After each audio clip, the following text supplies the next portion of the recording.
Imagine a world where a nation can be crippled without a single bullet being fired, where entire economies collapse not because of war or invasion, but because of a decision made in a distant office, typed into a government memo and approved with a signature.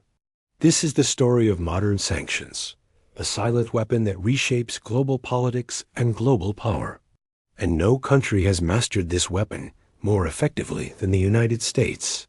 For much of history, sanctions were simple trade bans, slow, clunky, and often easy to bypass.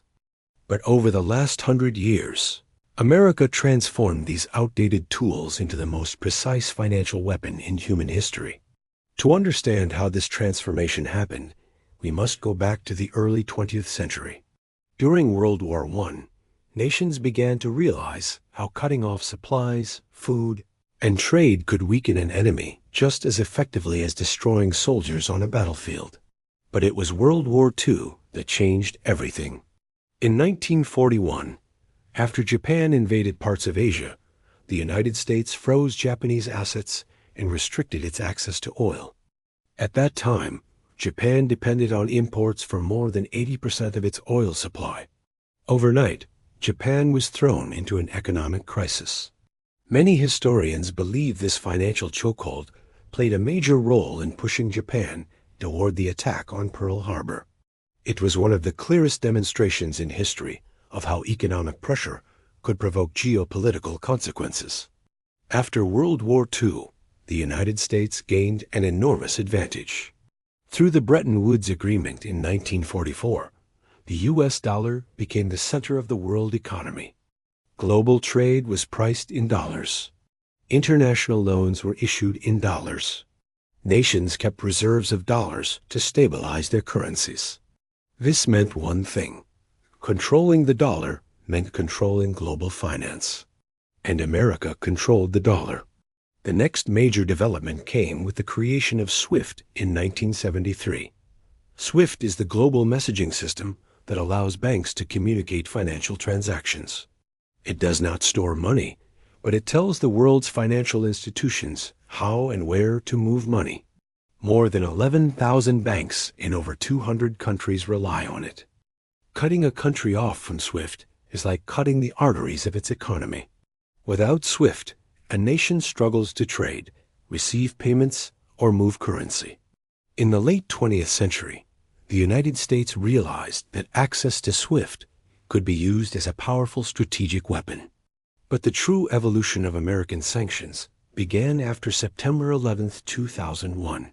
Following the terrorist attacks, the U.S. government restructured its financial intelligence operations. A Treasury Department created specialized units to track global financial flows, identify patterns of suspicious activity, freeze assets, and target financial networks linked to terrorism.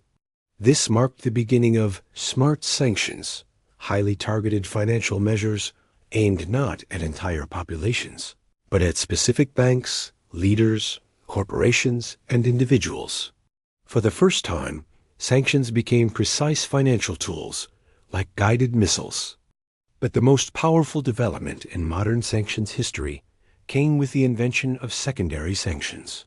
Secondary sanctions do not punish the country directly. Instead, they punish any foreign bank, company, or government that does business with the targeted country.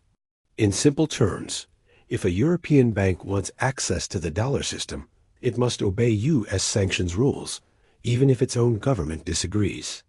No major bank in the world can survive without access to the dollar. This gave the United States an unprecedented enforcement mechanism. Suddenly, sanctions were not just American laws. They became international laws enforced by the global financial system. One of the clearest examples of this came in 2012, when the United States and its allies imposed severe sanctions on Iran over its nuclear program. Iran was disconnected from SWIFT, its central bank was targeted, and foreign companies were threatened with secondary sanctions if they continued doing business with the country. As a result, Iran's oil exports dropped dramatically. Inflation soared above 40%, and its currency, the rial, lost more than half of its value. Without a single missile or soldier, the United States brought one of the Middle East's largest economies to its knees. Another example came from North Korea. In 2005, the U.S. targeted a small bank in Macau called Banco Delta Asia, accusing it of helping North Korea launder money. Even though the bank denied it, the accusation alone triggered a global reaction. Other banks panicked and cut off North Korea completely, fearing secondary sanctions. North Korea's financial isolation became so severe that even China, its closest ally, reduced banking ties. This showed that the power of American sanctions lies not only in enforcement, but in fear. But the most dramatic moment in the history of sanctions came in 2022 after Russia invaded Ukraine. The United States, along with Europe and other allies, imposed the largest and fastest sanctions wave in modern history.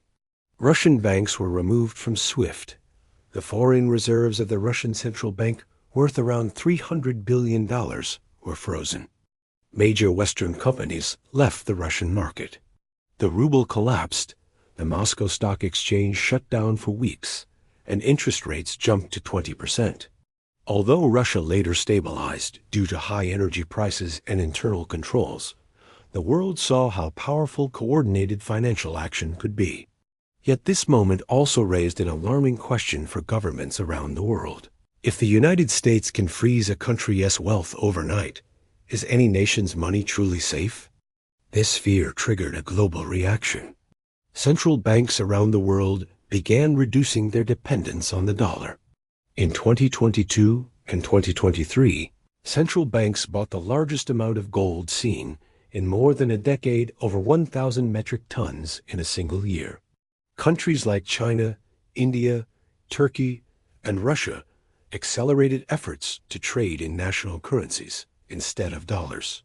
China expanded its alternative to SWIFT, called SIPS. Russia strengthened its own domestic financial messaging system, SPFS. BRICS nations began discussing a shared settlement currency. While none of these systems currently challenge the dominance of the dollar, they represent a growing effort to build an alternative financial world, one not dependent on American control. But despite these developments, the U.S. dollar remains the world's most trusted currency. More than 60% of global foreign exchange reserves are held in dollars. Nearly 90% of global trade uses dollars at some stage. More than half of global debt is denominated in dollars. These facts give the United States unmatched financial influence. Yet sanctions also come with consequences. While they can pressure governments, they can also create humanitarian suffering if not designed carefully. In some cases, sanctions have limited access to medicine, financial services, or essential goods. This is why modern sanctions increasingly target elites rather than ordinary citizens. Still, the overall impact of U.S. sanctions is undeniable.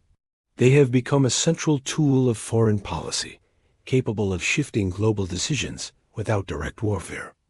They have shaped negotiations, prevented terrorist financing, and forced nations to reconsider aggressive actions. But they have also pushed some countries to seek alternatives, reshaping the global economy in the process. Today, sanctions are not just tools of punishment. They are tools of global strategy. They influence trade, currency flows, technology access, and even energy markets. They signal which countries are aligned with global institutions and which are isolated.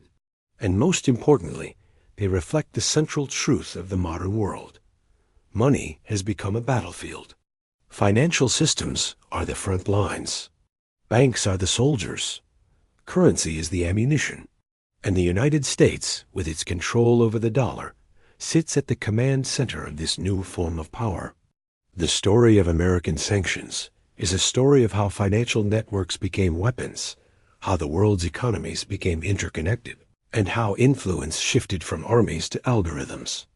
As long as the world depends on the U.S. dollar, America will continue to possess extraordinary financial leverage. But the growing movement toward diversification suggests that the global financial order is evolving.